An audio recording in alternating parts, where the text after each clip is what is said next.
Chers amis, bonjour.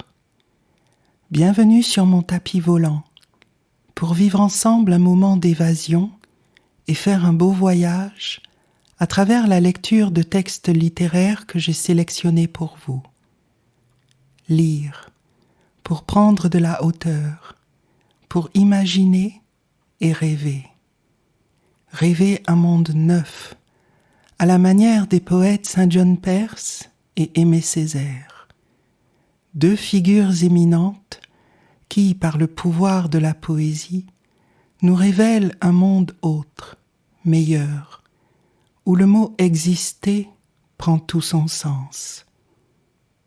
Voyage au cœur d'une parole poétique puissante, un langage élevé, précis et clair, qui crée la vie à laquelle aspire le poète et qui donne vie, dans le poème, à la chose rêvée en la nommant.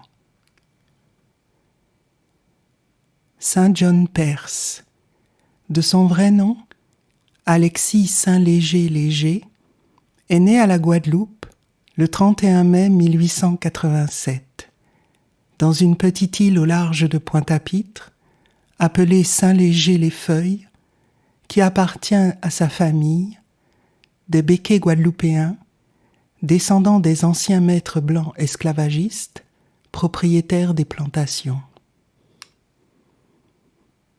Le jeune Alexis mène une enfance heureuse et privilégiée, entouré de nombreux domestiques, au milieu d'une nature qu'il apprécie particulièrement et qu'il placera au cœur de ses futurs écrits poétiques.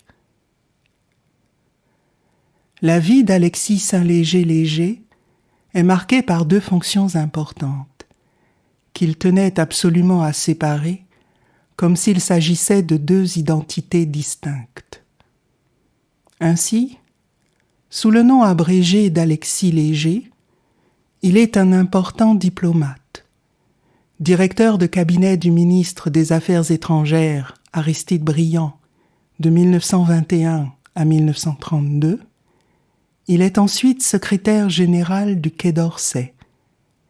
Dès 1936, il est anti-nazi et hostile à la politique d'apaisement avec Hitler. En 1940, au moment de l'armistice et de l'arrivée en France des Allemands, Alexis Léger doit s'enfuir. Les pétainistes l'accusent d'être un belliciste. Il est déchu de la nationalité française par le gouvernement de Vichy, ses biens sont confisqués et son appartement parisien est pillé par la Gestapo. Exilé aux États-Unis, il s'opposera à toute publication de ses mémoires et souvenirs et refusera d'occuper un poste dans le gouvernement de la France libre qu'il soupçonne de ne pas être tout à fait démocratique. Il est réhabilité à la Libération et meurt le 20 septembre 1975 sans que sa disparition suscite grande émotion en France ni grand commentaire. Sous le nom de Saint John Perse, il est un poète reconnu, récompensé en 1960 par le prix Nobel de littérature et auteur de célèbres recueils tels que Éloge, 1911, Anabase, 1924, Exil, 1941, Poème à l'étrangère, 1943, Vent, 1945, Amer, 1957, Chronique, 1960, Chant pour un équinoxe, 1971. Grand voyageur, observateur minutieux de la nature dans toutes ses dimensions, il est aussi un érudit. À ses études de droit se sont ajoutées celles de lettres, de philosophie, de sciences, de médecine, de grec, d'ethnologie, d'anthropologie, d'ornithologie, de botanique, de géologie et de minéralogie. Comme si la parole poétique devait absolument et nécessairement embrasser l'univers entier pour y déchiffrer tous les signes, pour tout comprendre et dire l'essentiel, l'essence même de l'homme, en dehors de toute apparence. En 1945, Saint John Perse publie le recueil intitulé Vent. Il y proclame l'avènement d'un monde neuf.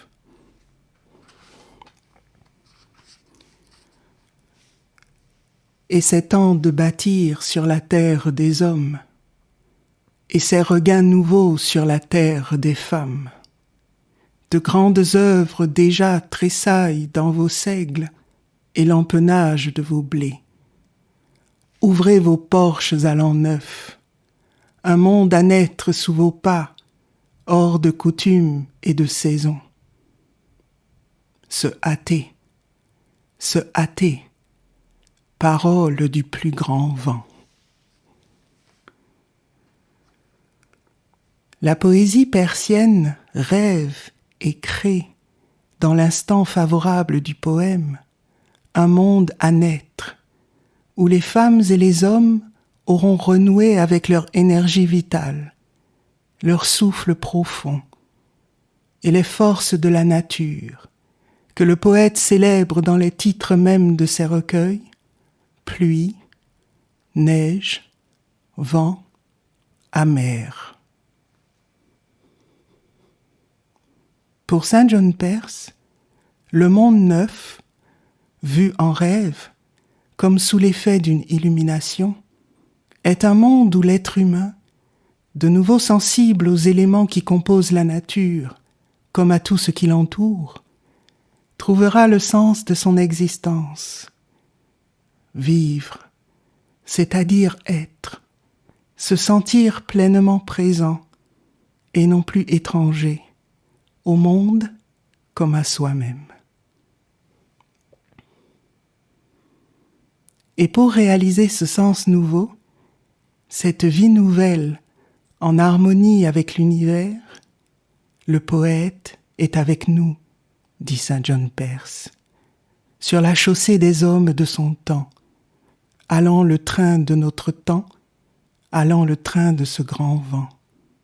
Son occupation parmi nous, mise en clair des messages, et la réponse en lui donnée par illumination du cœur. Et le poète est avec nous, dit-il encore, parmi les hommes de son temps, habités de son mal. Et le poète est avec vous, ses pensées parmi vous comme des tours de guet, qu'il tienne jusqu'au soir, qu'il tienne son regard sur la chance de l'homme. Je peux pleurer pour vous l'abîme de ses yeux, et les songes qu'il osa, vous en ferez des actes. Le poète est à la fois un homme parmi les hommes et un prophète. Sa parole est un songe qu'il livre à l'humanité avec clarté et qui annonce les temps nouveaux que les hommes doivent rendre réels et traduire en actes.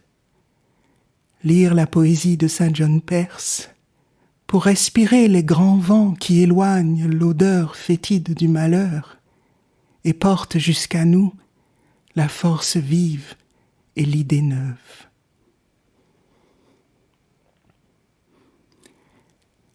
Et nos poèmes encore s'en iront sur la route des hommes, portant semences et fruits dans la lignée des hommes d'un autre âge.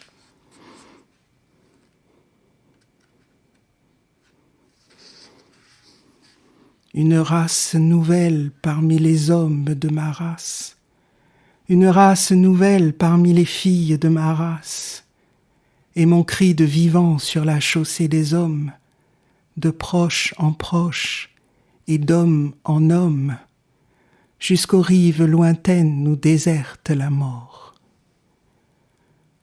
Le recueil Vent s'achève sur une belle révélation. Les rives heureuses sont encore lointaines, mais si le rêve poétique s'accomplit, ce sera alors le triomphe du bonheur simple d'être au monde, victoire de la vie sur le malheur et la mort.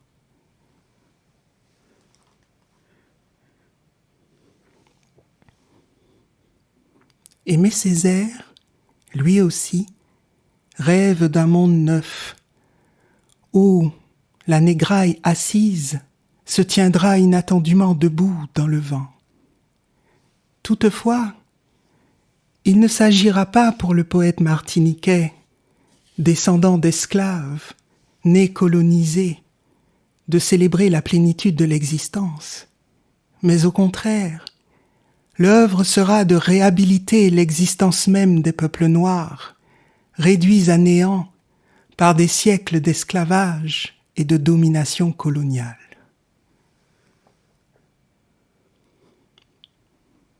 Aimé Césaire est né le 26 juin 1913 dans une pauvre case de l'habitation Emma, située à Basse-Pointe, une commune du nord de la Martinique. L'île est alors une colonie française. La vie est très difficile. Misère matérielle, déculturation, honte de soi, constituent le paysage quotidien du jeune Aimé, comme de la grande majorité de la population. Chez Aimé Césaire, la littérature et la politique se confondent. Écrivain érudit, poète, dramaturge, fondateur du mouvement de la négritude avec Senghor et Damas, et du parti progressiste martiniquais, député et maire de Fort-de-France, la ville capitale, durant 56 ans. Sa vie comme son œuvre ont marqué l'histoire. Tout entière engagée dans la lutte contre le colonialisme, pour l'émancipation des peuples noirs, singulièrement le peuple martiniquais, pour la reconnaissance de leur droit à l'existence et la fin de toutes les formes d'oppression, de discrimination, d'exploitation.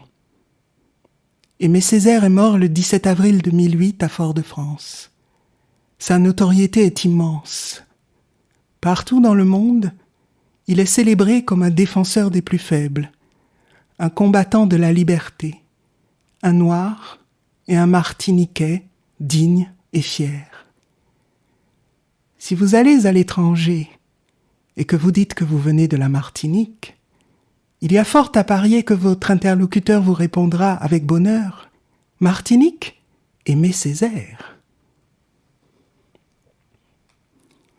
La poésie césarienne se donne à lire dans des œuvres telles que le célèbre Cahier d'un retour au pays natal, 1939, et les recueils suivants, Les armes miraculeuses, 1946, Soleil coucoupé, 1948, Corps perdu, 1949, réunis tous les deux au sein du recueil intitulé Cadastre, Ferrement, 1960, et enfin, Moi laminaire, 1982. Poésie nouvelle, qui se caractérise par une langue, une tonalité et des thématiques nouvelles. Poésie révolutionnaire, qui nous révèle à nous-mêmes, nous les Noirs, qui nous sommes. En 1949, Césaire écrit Corps perdu, un long poème dont je vais à présent vous lire la dernière partie. Choses, écartez-vous, faites place entre vous, place à mon repos, qui porte en vague ma terrible crête de racines en creuses qui cherchent où se prendre. Chose, je sonde, moi le portefaix, je suis porte-racine, et je pèse, et je force, et j'arcane, j'omphale. Ah, qui vers les harpons me ramène? Je suis très faible. Je siffle, oui, je siffle des choses très anciennes, de serpents, de choses caverneuses. Je, or, vent, paix là. Et contre mon museau instable et frais, pose contre ma face érodée ta froide face de rire défait. Le vent, hélas, je l'entendrai encore. Nègre, nègre, nègre. Depuis le fond du ciel immémorial, un peu moins fort qu'aujourd'hui, mais trop fort cependant. Et ce fou hurlement de chiens et de chevaux qu'il pousse à notre poursuite toujours marronne. Mais à mon tour, dans l'air, je me lèverai un cri si violent que tout entier j'éclabousserai le ciel, et par mes branches déchiquetées, et par le jet insolent de mon fût blessé et solennel, je commanderai aux îles d'exister. Exister, c'est-à-dire se mettre debout après avoir été humilié. Le dernier mouvement du poème nous donne à voir le changement radical de posture que réalise le poète et qu'il nous somme de réaliser à notre tour à son exemple. Je commanderai aux îles d'exister. Ici, la parole poétique donne vie à la chose rêvée. Le poète parle en démiurge, c'est-à-dire en créateur, à la manière du Dieu de la Bible lorsqu'il nomma les choses pour les rendre réelles et les faire exister. La poésie césarienne crée donc un monde neuf, où les peuples noirs, autrefois esclaves et colonisés, réduits à néant et exclus de la chaîne humaine, refusent désormais l'humiliation et affirment leur valeur comme leur humanité. Lisons cet autre texte, extrait du cahier d'un retour au pays natal. Il n'y a pas à dire, c'était un bon nègre. Les Blancs disent que c'était un bon nègre, un vrai bon nègre, le bon nègre à son bon maître, je dis hurrah. C'était un très bon nègre.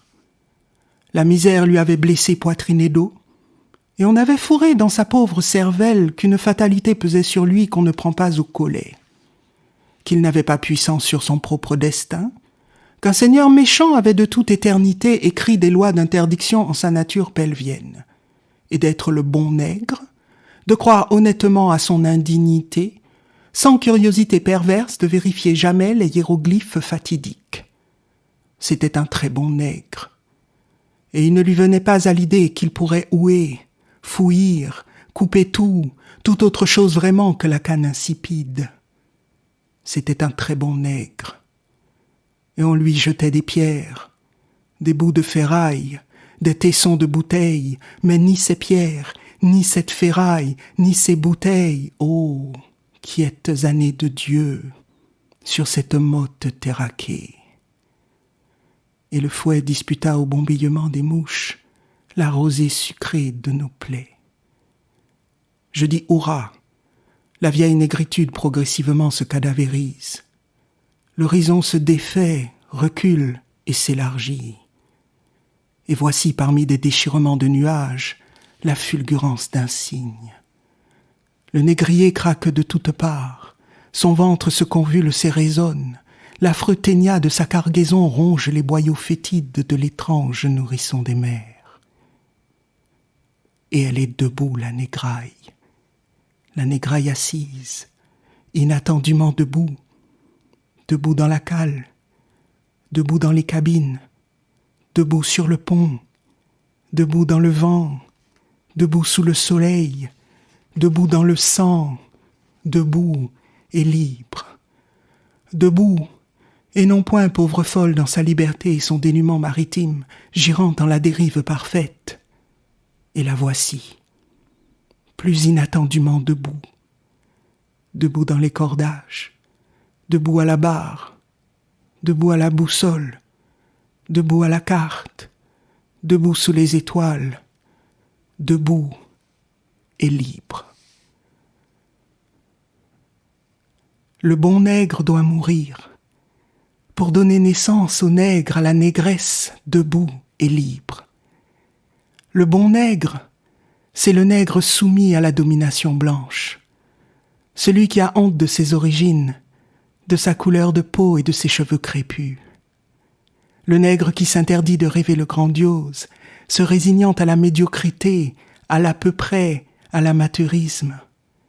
Le nègre qui n'interroge pas le monde. Il s'en remet immédiatement à la volonté de puissance donnée comme supérieure, sans jamais demander ni se demander pourquoi les choses sont ce qu'elles sont, comme elles sont. Le bon nègre agit par habitude, selon la coutume, par fatalité, incapable d'imaginer un autre monde. Il accepte de souffrir, ignorant sa force, n'imaginant même pas être fort. La poésie césarienne nous rappelle donc ce que nous étions et nous révèle ce que nous devons devenir. En retournant le stigmate de l'aliénation, les mots de Césaire nous rêvent dignes et conquérants de notre propre émancipation. Toutefois, il nous reste à traduire ce songe en actes. Autrement dit, les Noirs doivent construire une image grandiose d'eux-mêmes et bâtir un monde neuf. Une nouvelle croissance, nous dit Césaire, un vaste frisson, une argile lumineuse, un monde neuf, exemplaire et fraternel, pour le bien de tous.